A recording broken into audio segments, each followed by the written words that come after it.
من الشيطان اللعين الرجيم. بسم الله الرحمن الرحيم. الحمد لله الذي لا يبلغ فتحته القاهرون ولا يحصي نعماءه العادون ولا يؤدي حقه المجتهدون الذي لا يدركه بعد الهمم ولا يناله غوص الفتن الذي ليس لصفته حد محدود ولا نعت موجود ولا وقت معلوم ولا أجل ممدود فترى الخلائق بقدرته ونشر الرياح برحمته وودد بالسفول ميدانا به ثم الصلاة والسلام على أشرف الأنبياء والمرسلين شفيع المذنبين رحمة للعالمين سيدنا ومولانا مولى الثقلين جد الحسن والحسين أبي القاسم محمد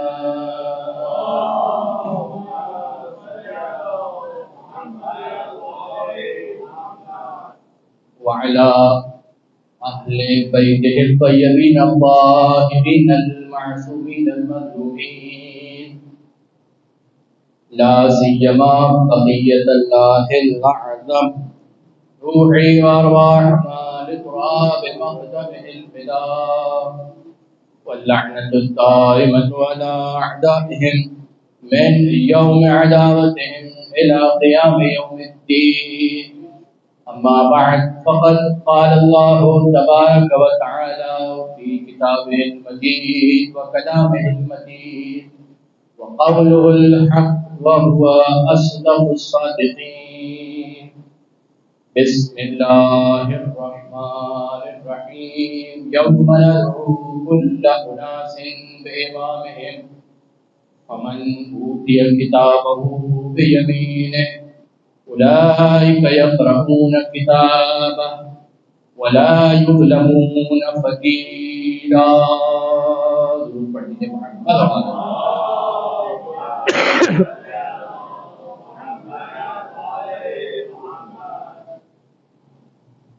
عزیزان گرامی قدر، موضوع سخن ائمہ اطہار علیہ السلام کربلا کے بعد کس انداز میں ائمہ اطہار کربلا کے بعد زندگی گزارتے ہوئے نظر آتے ہیں، وہ کون کون سے اہم تاریخی واقعات پیش آئے کربلا کے بعد کہ جس میں سے بعض ایسے تھے کہ جو ریئیکشن تھے کربلا کا.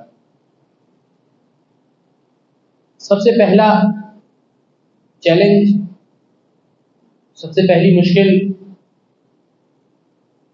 سب سے پہلا پرابلم جو کربلا کے بعد ائمہ اطہار علیہ السلام نے فیس کیا، جس کی جانب کا اشارہ ہوا، اور وہ تھا فرقہ عیسانیہ کا وجود،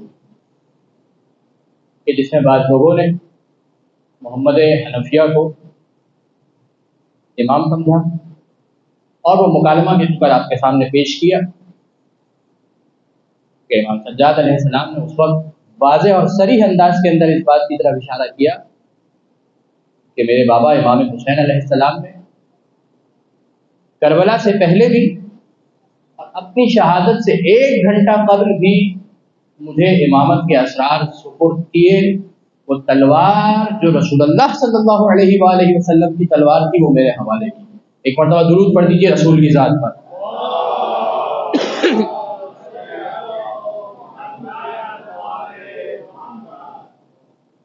یہ وہ پہلا چیلنج تھا، وہ پہلا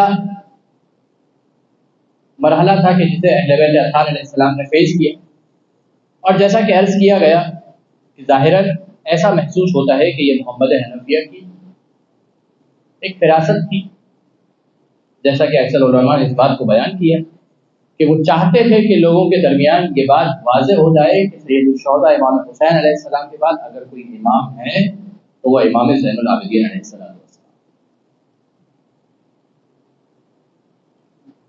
دوسرا اہم ترین واقعہ جو کربلا کے بعد رونما ہوتا ہوا نظر آتا ہے وہ ہے واقعہ ہرہ،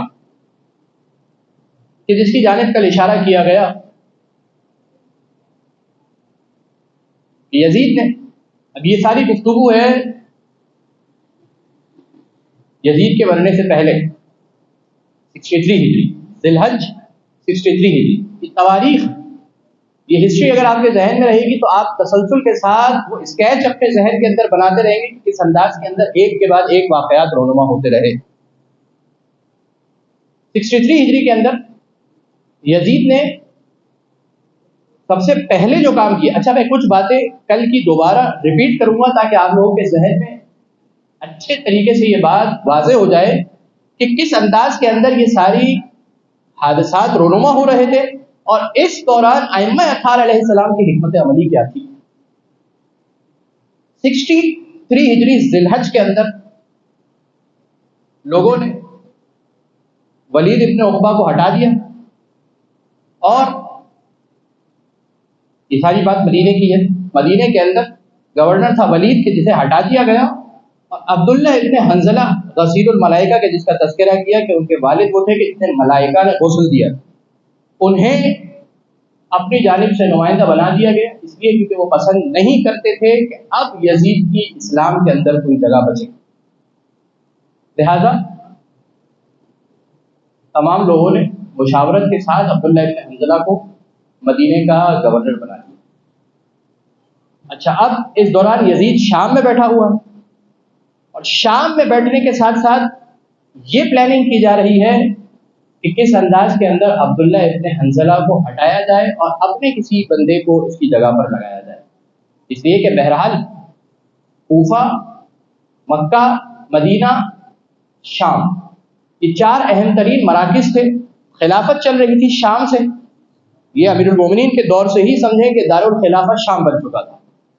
باقی جگہوں پر گورنر تعینات کیے جاتے تھے، مکہ میں گورنر ہوگا، مدینہ میں گورنر ہوگا، بصرہ میں گورنر ہوگا، کوفہ میں گورنر ہوگا۔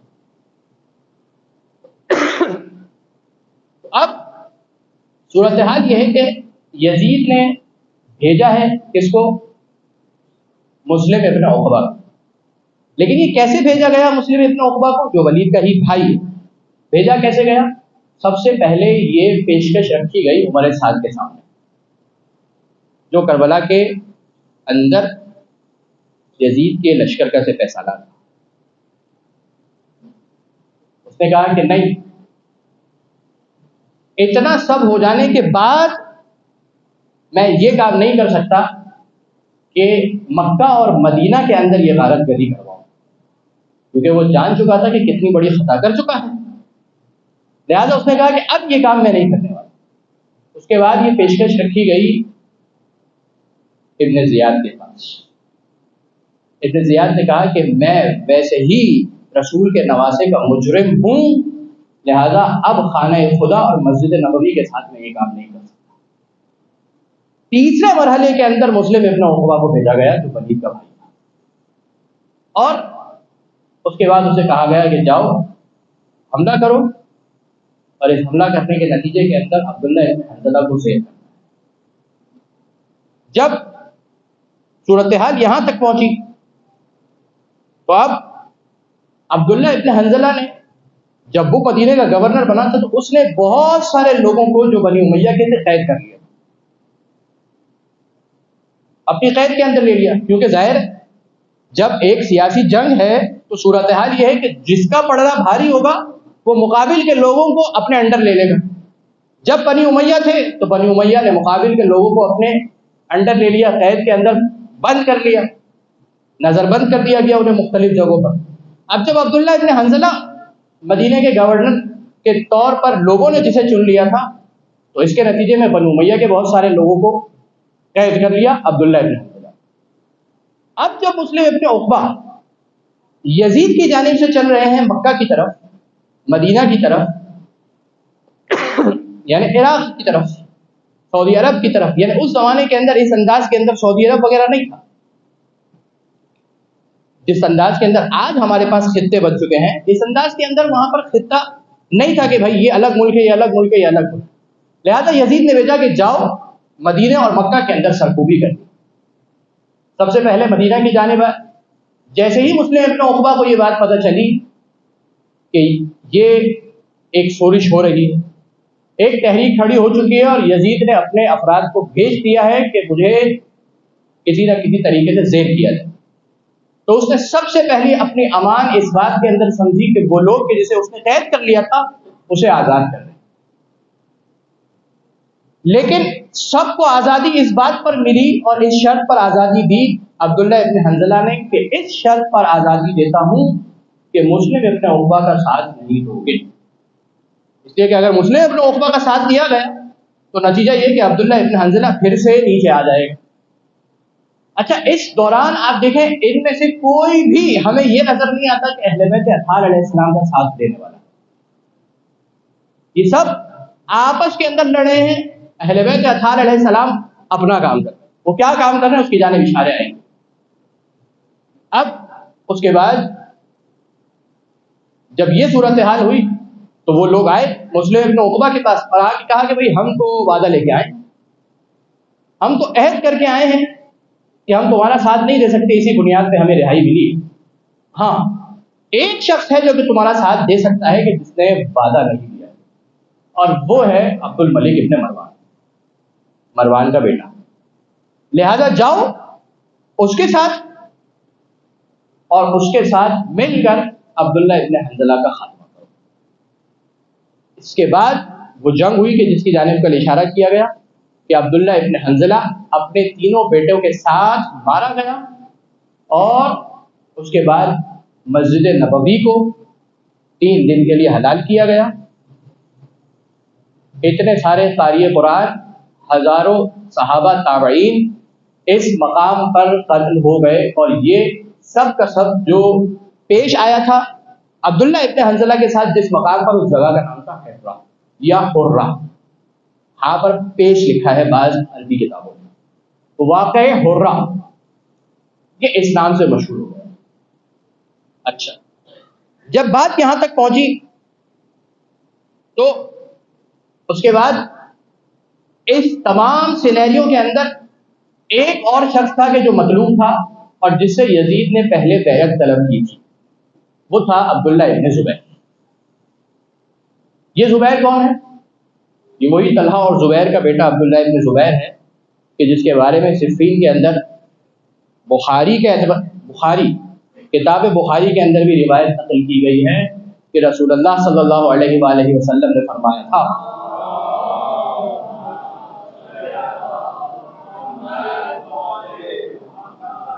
یا عمار تقتلک الفئۃ الباغیہ، اے عمار آپ کو ایک باغی گروہ قتل کرے گا.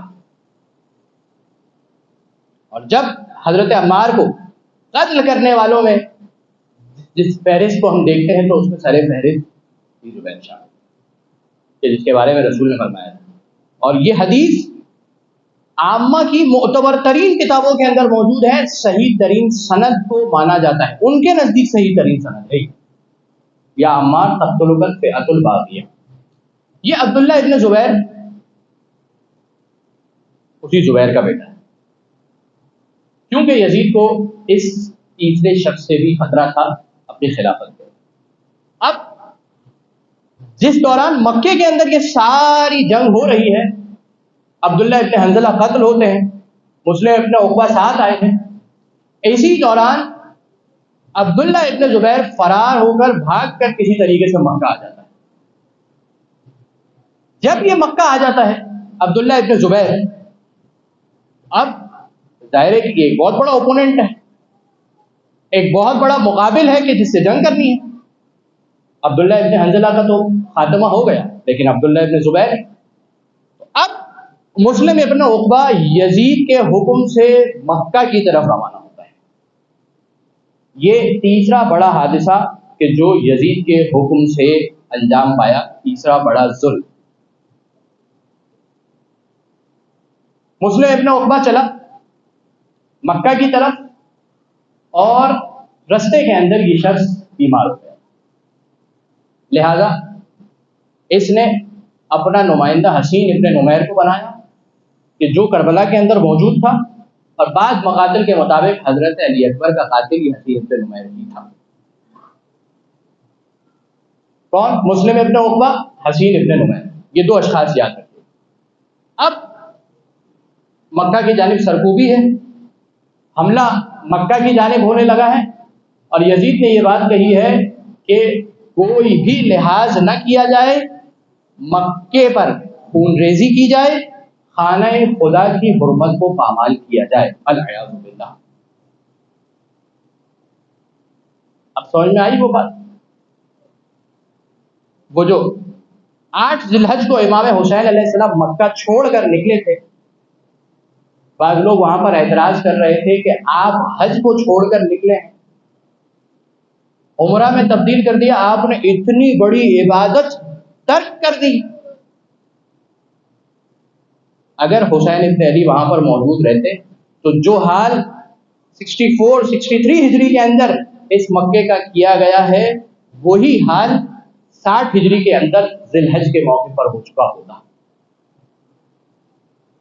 لہذا امام حسین علیہ السلام نے اپنے حج کو عمرے میں تبدیل کیا اور اس کے بعد وہاں پر چلے۔ اب یہاں پر ایک جملہ کہنے دیجیے گا مجھے کہ لوگ یہ کہہ رہے تھے کہ امام حسین علیہ السلام نے حج کو چھوڑ دیا، میں کہوں گا آپ سمجھ رہے ہیں حسین نے حج کو چھوڑ دیا، حسین نے حج کو بچا لیا۔ اپنے ایک حج کو چھوڑ کر تا قیامت تک کے حجوں کو بچا لیا۔ یہ 64 ہجری کے اندر، 63 ہجری کے اندر صورتحال یہ ہے، ذی الحج کا مہینہ ہے، مکے کے اندر سرکوبی کی جا رہی ہے، تمام احکامات یزید کی طرف سے آئے ہیں کہ کسی کا بھی لحاظ نہ کیا جائے۔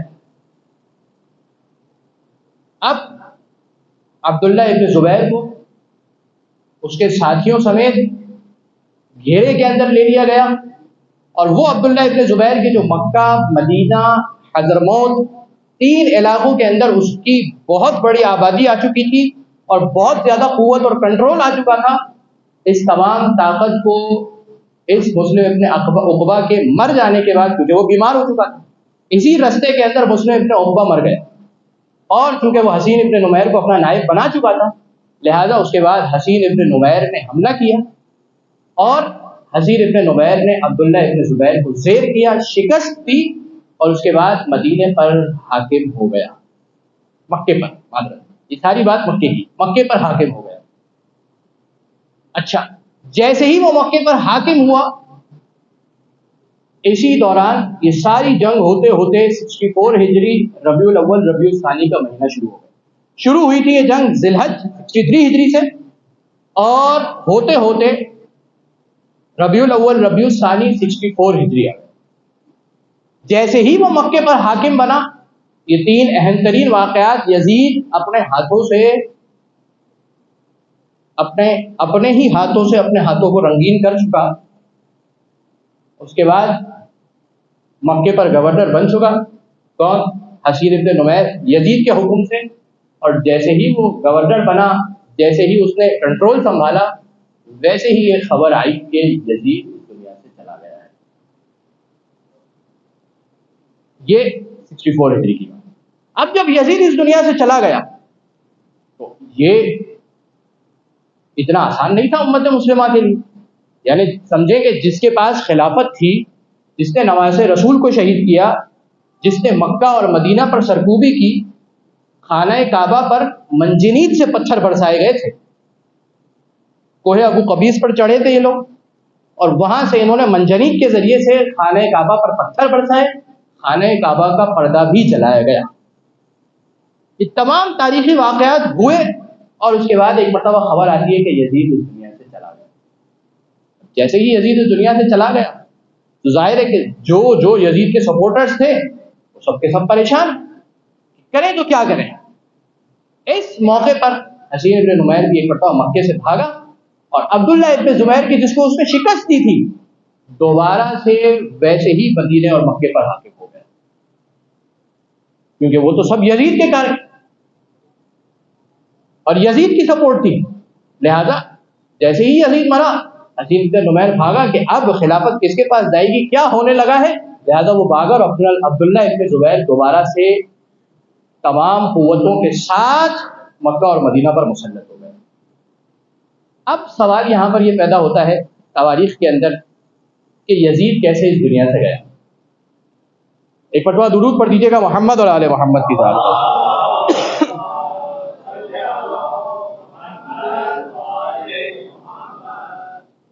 کہتے ہیں کہ یزید، بعض تواریخ نے لکھا کہ یزید 10 شکاریوں کے ساتھ شکار کے لیے نکلا ہوا تھا، اور جیسے ہی یہ شکار کے لیے نکلا ہوا تھا تو یہ ایک ایسی وادی کے اندر پہنچ گیا اپنے ساتھیوں کے ساتھ کہ اس وادی میں اچانک سے آگ آئی، اور اس طریقے کی آگ تھی کہ یہ لوگ اپنے آپ کو بچا نہ سکیں اور سب کے سب اس آگ کے اندر جل کر مر گئے۔ اور آج بھی بعض تواریخ نے اس بات کو لکھا کہ آج بھی وہ جگہ کہ جہاں پر یہ جل کر مر گئے تھے اسے وادی جہنم کہا جاتا ہے۔ اس کا ٹھکانہ آخرت میں تو جہنم تھا ہی، دنیا میں بھی اس کا ٹھکانہ جہنم بن گیا، بلکہ میں یہ کہوں کہ جو اس کا ٹھکانہ ہے اس کا نام جہنم پڑ گیا، اس لیے کہ پہلے تو اسے جہنم نہیں کہا جاتا تھا، جب وہ مرا تو اس کے بعد اس کا ٹھکانہ جہنم بن گیا۔ ایک مرتبہ درود پڑھ دیجیے محمد اور آل محمد کی۔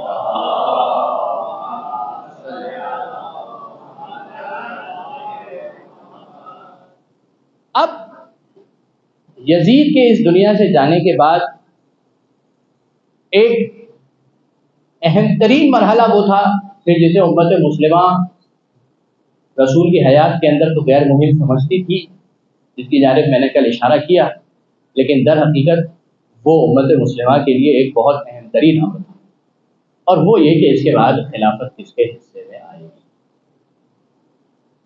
ایک جانب کوفہ میں ابن زیاد موجود ہے، اور وہ کسی کام سے بصرہ گیا ہوا تھا، اس کا بیٹا تھا، ابن زیاد کا بیٹا تھا عمر، جس کو اس نے اپنا نائب بنایا تھا اور کہا تھا کہ میں کسی کام سے بصرہ جا رہا ہوں۔ اب ابن زیاد بصرہ کے اندر موجود ہے، دوسری جانب سے اس کا بیٹا کوفہ کے اندر موجود ہے جو نائب بنا ہوا ہے۔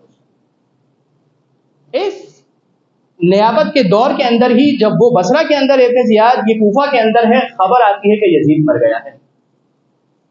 یہ اطلاع جیسے ہی ملی کہ یزید مر گیا ہے، کوفہ کے اندر جیسے ہی یہ اطلاع پھیلی تو ایک مرتبہ ہلچل سی مچ گئی، ہڑبڑاہٹ سی ہو گئی کہ بھئی یہ کیا ہو گیا ہے، کیونکہ ابن زیاد جو کچھ کر رہا تھا وہ یزید کے حکم سے کر رہا تھا،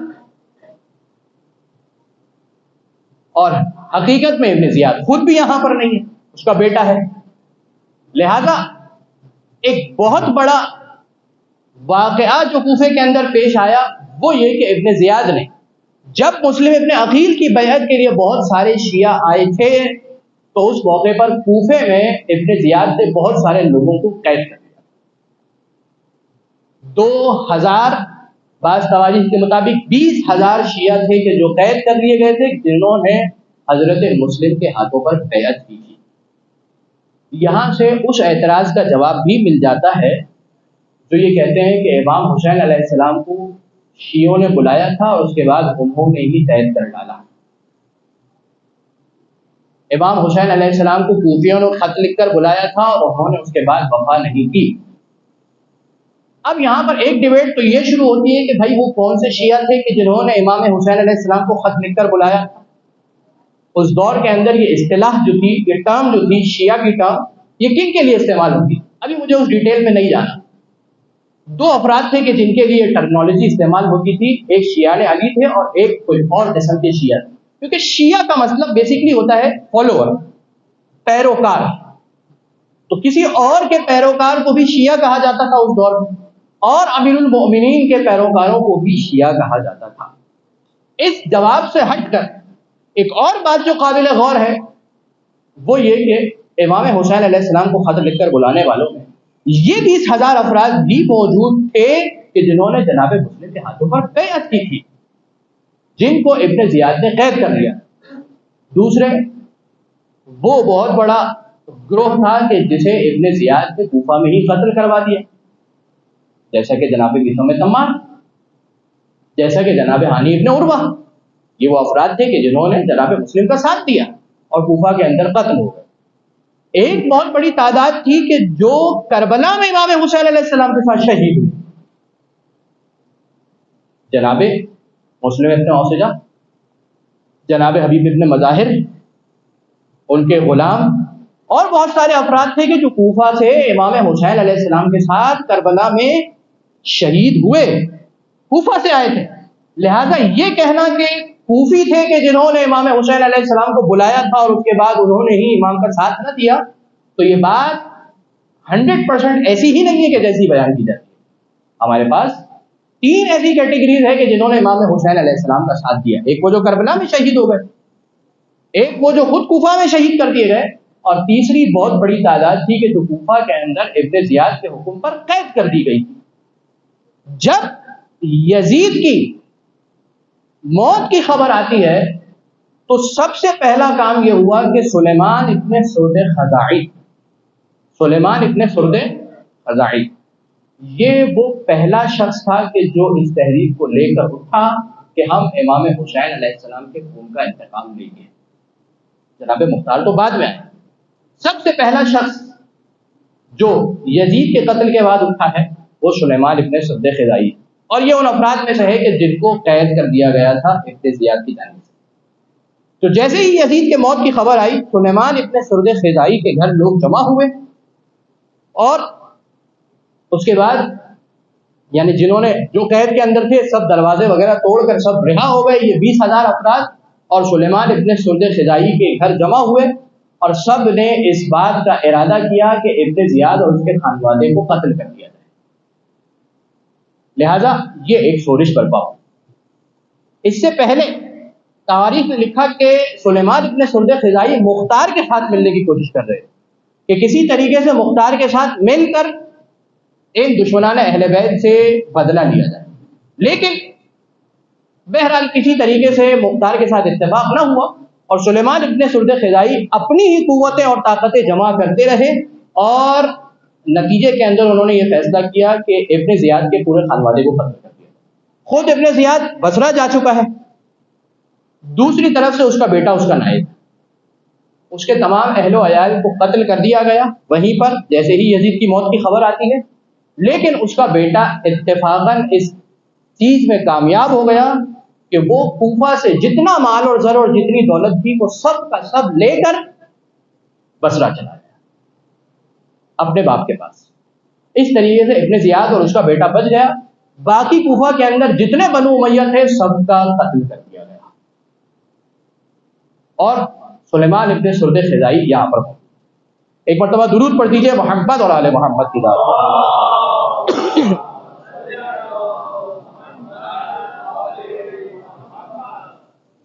اب یہ کوفہ کی صورتحال ہے یزید کی موت کی خبر آنے کے بعد۔ شام کی صورتحال کیا ہے؟ شام کی صورتحال یہ ہے کہ یزید کے مرنے کے بعد اس کا بیٹا، اب میں نام نہیں لے رہا کیونکہ کوئی اور اشتباہ نہ ہو جائے کسی کو، یزید کا بیٹا تخت پر آتا ہے، چاہتا نہیں تھا کہ وہ خلافت اس کے ہاتھ میں آئے۔ 40 دن تک حالت ناراضگی میں اس نے خلافت کی، اور اس کے بعد اس نے کہا کہ میں اس خلافت کو قبول نہیں کرتا کہ جس خلافت کے اندر علی اور اولاد علی پر ظلم و ستم کیا جائے، لہذا میں اس خلافت کو قبول نہیں کرتا، اور کہا کہ میں اس خلافت سے عزل کرتا ہوں، اپنے آپ کو ہٹاتا ہوں، اور ہاں میں یہ بات سمجھتا ہوں کہ اگر کوئی اس خلافت کا اہل ہے تو وہ حسین ابن علی کا بیٹا علی زین العابدین علیہ الصلوۃ والسلام۔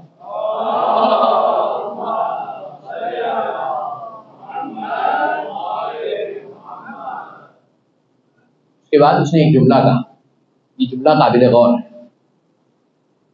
یزید کے بیٹے نے جملہ کہا کہ وہ خلافت کے حقدار ہیں لیکن میں اس بات کو جانتا ہوں کہ وہ اس خلافت کو قبول نہیں کریں گے، وہ اس خلافت کو قبول نہیں کریں گے۔ یہ میں نے کہا اس پوری تاریخ کے اندر ائمہ اطہار علیہ السلام کی اگر کہیں گفتگو آ رہی ہے تو اتنی سی آتی ہے کہ کیا رول ہے ان کا اہل بیت اطہار علیہ السلام کا اس تمام سینیریو کے اندر۔ امام علیہ السلام صحیفہ سجادیہ، صحیفہ کاملہ، رسالۃ الحقوق، مومن کی حاجتیں پوری کرنا، دعاؤں کے ذریعے سے تعلیمات دینا، اپنے اخلاق کے ذریعے سے لوگوں کی بات کرنا، امام حسین علیہ السلام پر گریہ کرنا، یہ امام سجاد علیہ السلام کی پرسنالٹی ہے اس تمام سینیریو کے اندر۔ یزید کا بیٹا کہتا ہے کہ اگر کوئی حقدار ہے تو وہ سید الشہداء کے فرزند ہیں، لیکن میں یہ جانتا ہوں کہ وہ اس خلافت کو قبول نہیں کریں گے۔ ائمہ اطہار علیہ السلام کی سیرت اگر آپ دیکھیں تو کہیں پر بھی ہمیں یہ نظر نہیں آتا ہے کہ وہ خلافت کے پیچھے بھاگ رہے۔ اگر یہ کہا جائے کہ سید الشہداء امام حسین علیہ السلام یہ چاہتے تھے کہ خلافت ان کے ہاتھ میں آ جائے تو یہ بات درست نہ ہو، کیونکہ سب سے بہترین موقع، سب سے بہترین یعنی رسول اللہ صلی اللہ علیہ وآلہ وسلم سے لے کر امام حسن عسکری علیہ السلام تک، اگر کوئی سب سے بہترین موقع تھا خلافت کو ہاتھ میں لینے کا تو وہ یہ یزید کے بعد کا موقع تھا، کیونکہ یزید کے خلاف جتنی نفرتیں تھیں، امام سجاد علیہ السلام کے لیے جتنی حمایتیں تھیں، اتنی کسی دور کے اندر کسی امام کے لیے حمایت نہیں، لیکن اس کے باوجود امام زین العابدین علیہ السلام اس خلافت کے لیے اقدام کرتے ہوئے نظر نہیں آتے۔ اب جب یہ صورتحال ہوئی تو اس کے بعد یزید کے بیٹے کو، جب اس نے یہ کام کیا تو یزید کے بیٹے کو قتل کر دیا گیا، اور اس کے قتل ہو جانے کے بعد اب سوال یہ پیدا ہوتا تھا کہ سب سے بہترین نومینیشن اگر کوئی ہو سکتی تھی یزید کے بعد تو وہ اس کا بیٹا آ سکتا تھا، جس نے اس خلافت کو قبول نہیں کیا۔ تو اب یہ خلافت کس کے حصے میں جائے گی؟ یہاں پر ابن زیاد جو بصرہ کے اندر موجود تھا، ایک مرتبہ وہ دمشق پہنچتا ہے، اور دمشق یعنی شام پہنچتا ہے، کیونکہ دارالخلافہ وہ ہے، یزید وہیں پر مرا ہے اور اس کا بیٹا بھی وہیں پر، لہذا وہ جو بصرہ کے اندر موجود ہے ابن زیاد ایک مرتبہ دمشق پہنچتا ہے، اور اس کے بعد مروان سے کہتا ہے کہ اب اگر کوئی شخص یہاں پر آ سکتا ہے تو وہ تو آ سکتا ہے، میں بیعت کرتا ہوں تیری، اور ساتھ ہی ساتھ وہ سارا مال و زر میں جو کوفہ سے لے کر آیا تھا، جو میرا بیٹا بصرہ لے کر آیا تھا، کوفہ کے اندر موجود تھا اس کا بیٹا، سارا مال و زر اور ساری دولت لے کر آیا تھا بصرہ میں، یہ بصرہ سے لے کر گیا شام اور دمشق، خود شام کا جتنا خزانہ تھا کہا اس تمام خزانے کو لوٹایا جائے گا، صرف اس خاطر کہ تاکہ لوگ مروان کے ہاتھوں پر بیعت کریں۔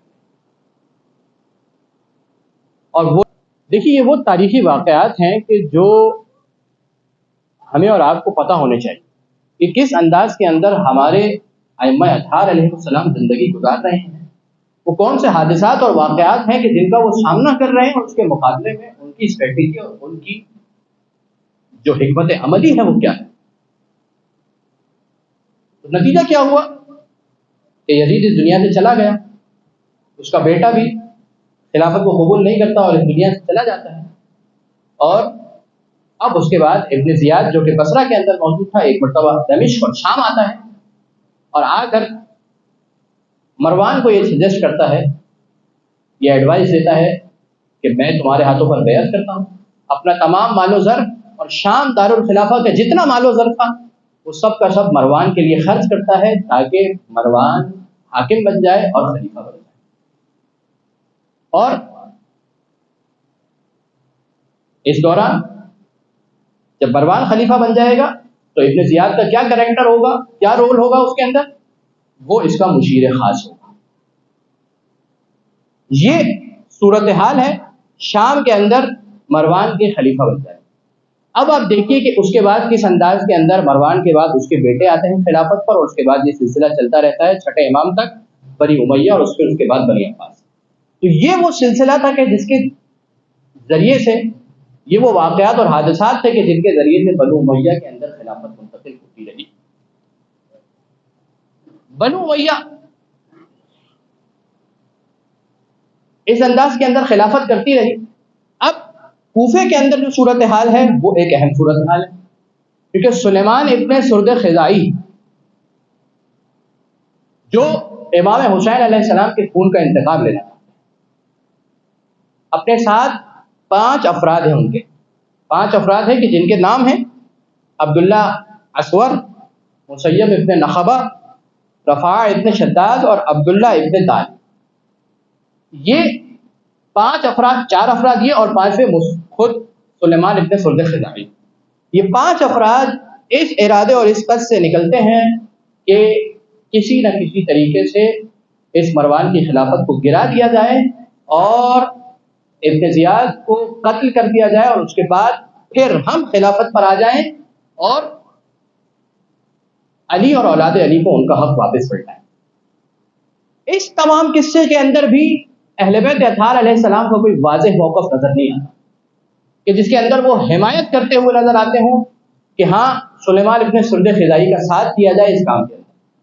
یہاں پر میں آپ سے ایک بات کہوں، اگرچہ مختار کے اعتبار سے کچھ گفتگو آئے گی، لیکن جناب مختار کے اعتبار سے بھی علماء کے اندر جو ڈیبیٹ ہے وہ ساری کی ساری ڈیبیٹ یہی ہے کہ جناب مختار نے جس انداز کے اندر خروج کیا اور جس انداز میں قاتلان امام حسین علیہ السلام سے بدلہ لیا، صرف ایک ہی پوائنٹ ہے اور صرف ایک ہی نقطہ ہے کہ جس کے گرد پوری بحث ہے، اور وہ یہ کہ تأیید امام شامل تھی یا نہیں تھی. یہ ہماری اور آپ کی زندگی کا محور ہونا چاہیے. اس پورے تاریخی واقعات کے اندر سیکھنے والی جو بات ہے وہ کیا ہے کہ ہمارے زندگی کا ہر عمل، ہر فعل مہم اور اہم یہ ہے کہ آیا تأیید امام اس کے اندر شامل ہے؟ کیا امام اس فعل سے خوش ہونے والے ہیں یا ناراض ہونے والے ہیں؟ کام ہو سکتا ہے بعض اوقات اچھا ہو، کام ہو سکتا ہے بعض اوقات حسن ہو، لیکن کیا امام کے آرڈرز کے مطابق ہے یا امام کے آرڈرز کے مطابق ہے؟ لہٰذا یہی ڈیبیٹ ہے جناب مختار کے اعتبار سے. بعض علماء نے کہا کہ ہاں امام کی تائید شامل تھی، ان کے پاس اپنے دلائل اور اپنے قرائن موجود ہیں، اور بعض علماء کہتے ہیں کہ نہیں، صورتحال اس سے مختلف تھی اور ان کے پاس اپنے دلائل اور قرائن ہیں، کیونکہ وہ موضوع گفتگو نہیں، لہٰذا مجھے وہاں نہیں جانا. تو اس انداز کے اندر سلیمان ابن سرد خزائی خروج کر رہے ہیں ان 5 افراد کے ساتھ. ادھر جیسے ہی اس بات کی خبر مروان کو ملی تو اس نے ابن زیاد کو کوفہ بھیجا، اور کوفہ بھیجنے کے ساتھ ساتھ ایک 40,000 کا لشکر بھی ابن زیاد کے ساتھ بھیجا، اور کہا کہ کسی طریقے سے سلیمان ابن سرد خزائی اور باقی کوئی بھی باقی نہیں بچنا چاہیے. اس کے بعد سلیمان ابن سرد خزائی کے ساتھ جنگ ہوئی ہے، اور چونکہ سلیمان اس بات کو جان چکے تھے کہ نتیجہ کیا نکلنے والا ہے، لہذا اپنے بعد ان 5 افراد میں سے ایک کو نائب بنا دیا تھا اپنا، اور کہا تھا کہ میرے بعد اگر میں قتل ہو جاؤں تو یہ نائب ہے، یہ نائب ہے، یہ نائب ہے. آخری نائب تھا رفاع ابن شداد. تمام لوگ ایک کے بعد ایک علم سنبھالتے رہے اور قتل ہوتے رہے. سلیمان ابن سرد خزائی بھی کوفہ کے اندر قتل ہو گئے، اور آخری شخص بچ گیا تھا رفاع ابن شداد. کچھ لوگوں کے ساتھ اس نے اس بات کو غنیمت جانا کہ اب موقع اچھا ہے کہ میں اپنے گھر کی راہ لوں تاکہ میری جان بچ جائے، اور اس طریقے سے رفاع ابن شداد کچھ لوگوں کے ساتھ چلا گیا اور ابن زیاد نے یہ جنگ جیت لی اس طریقے سے، اور اس کے بعد وہ شام چلا جاتا ہے مروان کے پاس. اسی دوران جس دوران یہ جنگ کر رہا تھا، اسی دوران ایک اہم ترین حادثہ رونما ہوا، اور وہ یہ کہ مروان مر گیا، اس دنیا سے چلا گیا. اور مروان کے جانے کے بعد عبد الملک ابن مروان خلافت پر آ گئے. اور عبد الملک ابن مروان کے خلافت پر آ جانے کے بعد، یعنی جب وہ اس سیٹ پر آ گیا کہ جس سیٹ پر خلیفہ یزید تھا، یزید کے بعد اس کا بیٹا آیا، اس کے بیٹے کے بعد مروان، اور مروان کے بعد عبد الملک بن مروان. یہ وہ تمام کے تمام سینیریو تھا، اور سب سے پہلی جو کوشش کی گئی کہ کسی انداز کے اندر امام حسین علیہ السلام کے قاتلوں سے بدلہ لیا جائے اور خلافت علی اور اولاد علی کے حوالے کی جائے، وہ سلیمان ابن سرد خزائی کی جائے. ان تمام حادثات اور واقعات کے اندر امام زین العابدین علیہ السلام کا کیا کردار نظر آتا ہے؟ تاریخ نے بہت زیادہ واضح انداز میں بیان کیا، لیکن خود امام سجاد علیہ السلام کی زندگی کے اندر جو اہم ترین واقعات نظر آتے ہیں، جو اہم ترین معجزات، اخلاقی کردار، عبادتیں جو بیان کی گئی ہیں، اس سے اندازہ ہوتا ہے کہ امام ایک خاص انداز کے اندر زندگی گزارنے کو پسند کر رہے تھے، جس کے اندر مومنین کی حاجتوں کو پورا کرنا اہم ترین ذمہ داری تھی۔ درود پڑھ دیجیے ایک مرتبہ محمد اور آل محمد کی ذات۔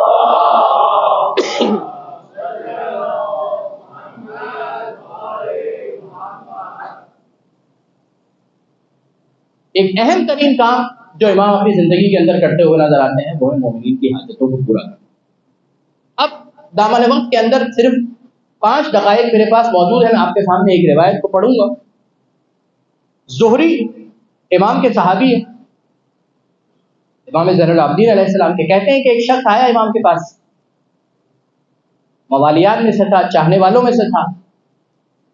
امام کے پاس آ کر کہنے لگا کہ مولا، میں 40,000 دینار کا مقروض ہوں اور صورتحال یہاں تک پہنچ گئی ہے کہ میں اپنے گھر بھی نہیں جا سکتا ہوں، اس لیے کہ قرض خواہ جنہوں نے مجھے قرضہ دیا ہوا ہے وہ میرے گھر کا رخ کرتے ہیں اور میں شرمندگی کے باعث ان کو جواب نہیں دے پاتا۔ جیسے ہی اس نے امام کے سامنے یہ شکایت رکھی، ایک مرتبہ امام علیہ السلام زارو قطار گریہ کرنے لگے، زارو قطار گریہ کرنے لگے۔ زہری نے پوچھا، مولا آپ گریہ کیوں کر رہے ہیں؟ یہ اس قدر گریہ کی وجہ کیا ہے؟ امام نے کہا، کیا مصیبت پر گریہ نہیں کیا جاتا؟ کہا کہ مولا مصیبت پر گریہ تو کیا جاتا ہے، لیکن ابھی کون سی ایسی مصیبت آپ کو یاد آ گئی کہ جس پر آپ گریہ کر رہے ہیں؟ کہا کہ مجھے کوئی مصیبت یاد نہیں آئی ہے۔ کیا یہ مصیبت نہیں ہے کہ ایک مومن مشکل کے اندر گرفتار ہے اور ہم اس کے لیے کچھ نہیں کر سکتے؟ دیکھیں، قضاء حاجت مومن، ایک مومن کی حاجت کو پورا کرنا، کم از کم انسان کے پاس ایک درد تو ہونا چاہیے۔ ٹھیک ہے، بہت سی دفعہ ہو سکتا ہے کہ انسان کسی کی حاجت کو پورا نہیں کر سکتا، لیکن افسوس تو ہونا چاہیے دل کے اندر کہ کاش پروردگار نے مجھے اتنی طاقت دی ہوتی کہ میں اس مومن کی ضرورت کو پورا کر دیتا۔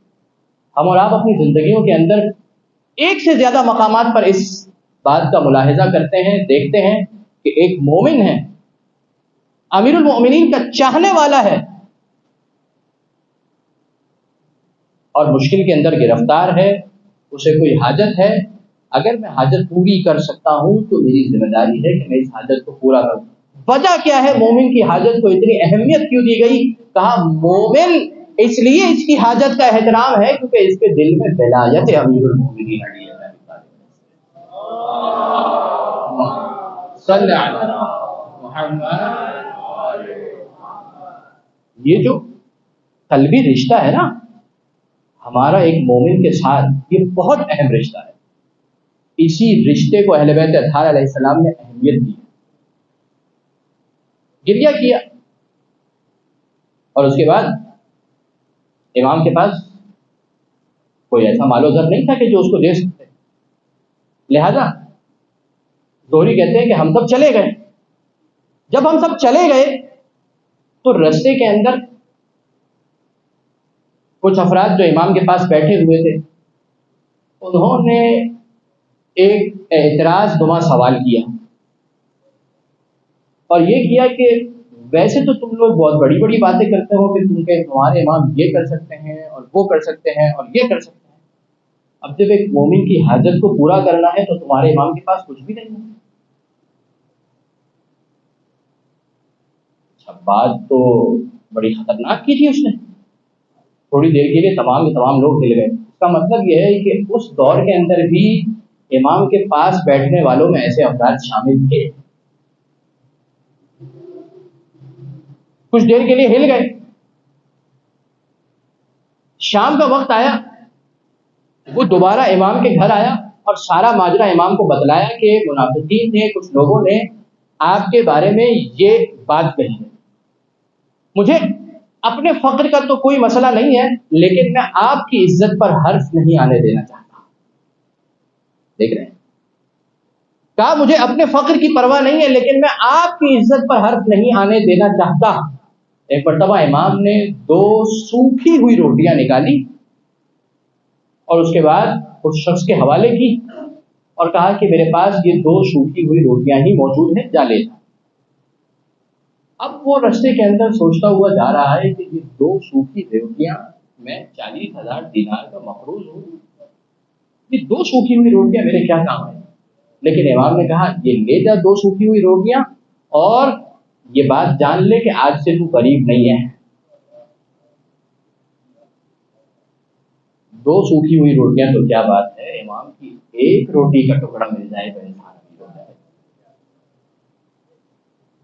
ایک مرتبہ 2 روٹیاں لے کر چلا، رستے میں سوچتا ہوا جا رہا تھا کہ یہ گھر لے جاؤں گا، اہل خانہ کو، اہل و عیال کو کیا دوں گا یہ روٹیاں. ایک مچھلی والا نظر آیا، باسی مچھلی تھی. گیا مچھلی والے کے پاس اور جا کر کہا کہ میری روٹی باسی ہے، تیری مچھلی باسی ہے، یہ روٹی رکھ لے اور مچھلی مجھے دے. ایک مرتبہ مچھلی والا راضی ہو گیا، روٹی اسے دی اور مچھلی خود رکھ لی. تھوڑا اور آگے گیا، ایک نمک فروش تھا، نمک بیچنے والا تھا، اس کا نمک مٹی سے خاک آلود ہو چکا تھا. نمک والے کے پاس گیا اور جا کر کہا کہ تیرا نمک خاک آلود ہے اور میری روٹی باسی ہے، ایک کام کر کہ یہ روٹی رکھ لے اور یہ نمک مجھے دے. خیال میں یہ تھا کہ مچھلی اور نمک جا کر پکاؤں گا اور اپنے اہل خانہ کو کھلا دوں گا. اس نے نمک اور مچھلی لی، گھر پر آ گیا. جیسے ہی گھر پر آیا، ایک مرتبہ دخل الباب ہوا، دروازے پر دستک ہوئی، گیا دروازہ کھولا. اب جب دروازہ کھولا تو دیکھا کہ مچھلی والا موجود ہے اور نمک والا بھی موجود ہے. دونوں کہتے ہیں کہ تیری روٹیاں دیکھ کے ہمیں یہ احساس ہوا ہے کہ کوئی بہت ہی لاچار شخص ہے، بہت ہی غریب شخص ہے، یہ دونوں روٹیاں رکھ لے اور ہمیں مچھلی اور نمک کی ضرورت بھی نہیں. دونوں روٹیاں اس نے لے لی، مچھلی اور نمک اس کے پاس موجود ہے. ابھی وہ شخص گئے ہی تھے کہ ایک مرتبہ اس نے جیسے ہی مچھلی کو چاک کیا تو مچھلی میں سے 2 ہیرے نکلے. 2 ہیرے نکلے، پریشان ہو گیا کہ مچھلی میں سے 2 ہیرے نکل آئے. ابھی ہیرے نکلے ہی تھے، مچھلی جا کر پکانا چاہتا تھا، دروازے پر دخل الباب ہوا. کہا کون؟ کہا کہ سید سجاد کا غلام. کہا کہ بول کیا چاہتا ہے؟ کہا کہ وہ 2 روٹیاں واپس کر دے، تو امیر ہو چکا ہے. ایک مرتبہ دونوں روٹیاں واپس کی. یہ ہے اہل بیت اطہار علیہ السلام. ضروری نہیں ہے کہ وہ اپنے پیر کو مارے تو سونا نکل کر آئے، اپنے ہاتھ کی روٹیاں بھی دے دے تو سامنے والا امیر ہو جایا.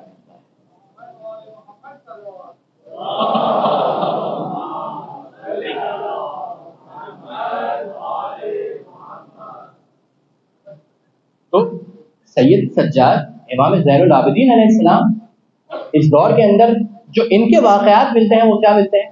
صحیفہ سجادیہ پڑھتے ہوئے نظر آتے ہیں، دعاؤں کے ذریعے سے تعلیمات. رسالۃ الحقوق جو کتاب ان سے منسوب ہے، مومن کی حاجتوں کو پورا کرتے ہوئے نظر آتے ہیں. رات کے پہر میں نکلتے ہیں جب کوئی بھی نہیں ہوتا، جب کوئی دیکھنے والا بھی نہیں ہوتا. دائیں ہاتھ کو خبر نہیں پڑتی کہ بائیں ہاتھ نے کیا دیا ہے، بائیں ہاتھ کو خبر نہیں پڑتی کہ دائیں ہاتھ نے کیا دیا. اس انداز کے اندر مومنوں کی حاجت کو پورا کرتے ہیں. آج تو ہمارے پاس ایک بہت بڑی مشکل آ گئی ہے سوشل میڈیا کی کہ نیکی کر دریا میں ڈال. یہ دریا بن چکا ہے. اب اس کے اندر بھی بہرحال ایک الگ گفتگو ہے، لہذا میں اس گفتگو کے اندر نہیں جانا چاہتا. اگر موقع ملا تو کبھی عرض کیا جائے گا. یہ اس انداز کے اندر امام زین العابدین علیہ السلام زندگی گزارتے ہوئے نظر آتے ہیں. جب کبھی رستے سے گزرتے ہیں اور دیکھتے ہیں کہ قصائی جانور کو ذبح کر رہا ہے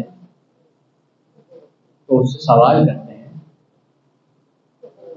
کہ اے قصاب یہ بتا کہ اسے ذبح کرنے سے پہلے پانی پلایا تھا؟ جب تو ذبح کر رہا تھا تو خنجر گنت تو نہ تھا؟ کوئی دوسرے جانور تو اسے دیکھ نہیں رہے تھے؟ جب وہ کہتا ہے کہ میں نے تمام آداب کا خیال رکھا تھا، ایک مرتبہ کربلا کا رخ کرتے ہیں، السلام علیکہ یا ابتا، بابا بابا آپ کی غربت کو سلام۔ ارے مدینے کا جانور بھی ویسے ذبح نہیں ہوتا جیسے آپ کو کربلا میں ذبح کر دیا گیا۔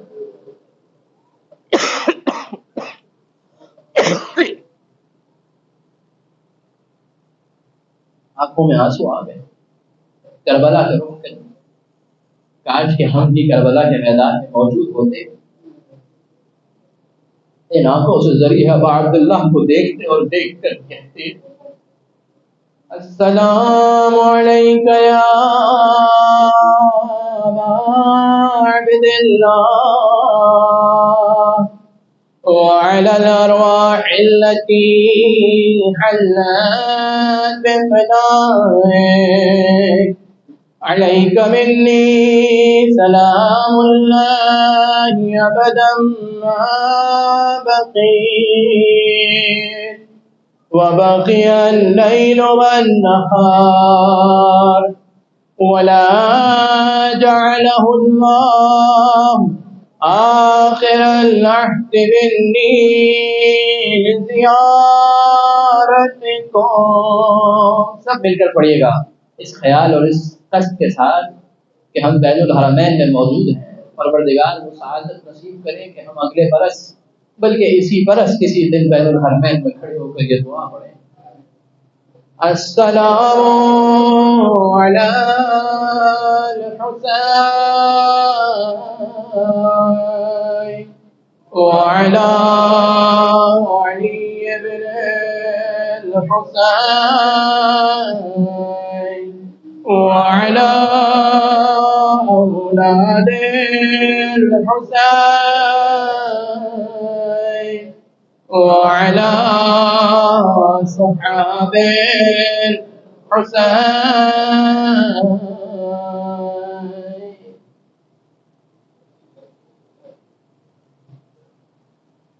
میں تذکرہ کرنا چاہوں گا 19 رمضان کی اس شب کا کہ جب امیر المومنین کو ضربت لگ چکی، ایک مرتبہ امام حسن نے نماز کو مکمل کرایا،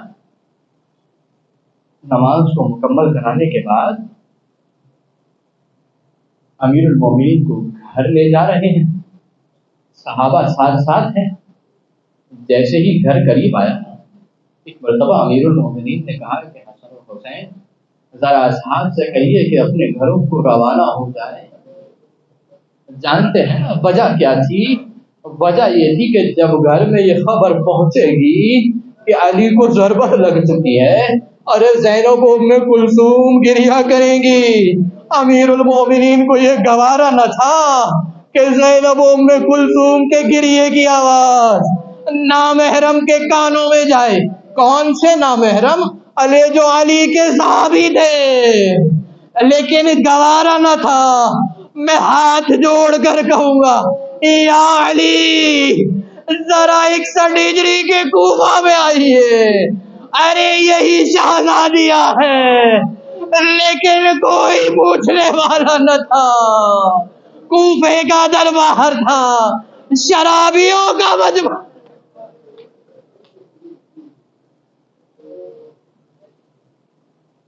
جب جناب زینب ام کلثوم اپنے بابا کے ساتھ کوفے میں رہتی تھی نا، تو جانتے ہیں کہ امیر المومنین کس انداز میں ان کو کوفے کے شہر سے باہر لے جایا کرتے ہیں۔ یا کوفے کے شہر میں داخل کیا کرتے تھے۔ تواریخ نے لکھا ہے کہ ایک خاص دروازہ تھا جہاں سے لوگوں کا گزر بسر بہت کم ہوا کرتا تھا۔ ایسے دروازے سے امیر المؤمنین اپنی شہزادیوں کو لے کر جایا کرتے تھے، اور کس وقت میں لے جایا کرتے تھے یہ بھی سن لیجیے۔ تواریخ نے لکھا کہ دن کا وقت جب تمام ہو جاتا تھا، تمام کے تمام لوگ اپنے گھروں پہ آرام کرنے چلے جاتے تھے۔ ویسے ہی آبادی کا گزر بسر نہیں تھا، لیکن رات کی تاریکی چھا جاتی تھی، اس کے بعد علی اپنی شہزادیوں کو کوفے کے اس دروازے سے گزارا کرتے تھے۔ لیکن مقاتل نے لکھا کہ ذرا 61 ہجری کا کوفہ دیکھیے، ارے وہ دروازہ جہاں پر تماشائیوں کا مجمع تھا، چھتوں پر لوگ موجود تھے، اس دروازے سے دن کے وقت میں علی کی بیٹیاں گزر رہی ہے، ارے بالوں سے چادریں چھین لی گئی۔ ایک مرتبہ جب اس دروازے سے گزرنا چاہتی ہے، چھتوں پر لوگ موجود ہیں، جانتے ہیں کیا کام کرتے تھے؟ ارے کوئی پتھر پھینکتا تھا، کوئی کھولتا ہوا پانی پھینکتا تھا۔ تواریخ نے لکھا جس کے پاس کچھ میسر نہ، کھجور کی گٹلیاں کھجور کی گٹلیاں آل نبی پر پھینکتے تھے۔ یہ کیسی غربت تھی!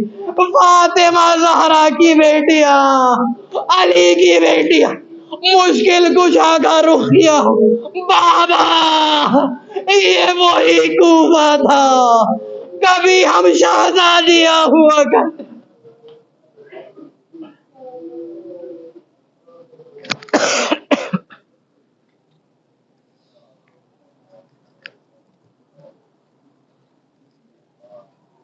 الا ولعنۃ اللہ علی القوم الظالمین۔ فسيعلم الذين ظلموا أي منقلب ينقلبون۔ پروردگارا تو جواز کا محمد اور آل محمد کا ہماری اس عبادت کو اپنی بارگاہ میں قبول فرما۔ پروردگارا تو جواز کا محمد اور آل محمد کا دنیا میں جہاں کہیں بھی شیعہ اہل بیت آباد ہے ان کی جان مال عزت اور آبرو کی حفاظت فرما۔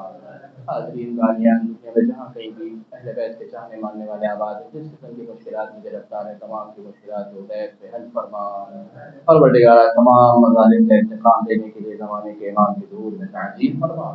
ہم سب کو امام کے اعوان و انصار میں شمار فرما۔ ربنا تقبل منا انك انت السميع العليم وتب علينا انك انت التواب الرحيم۔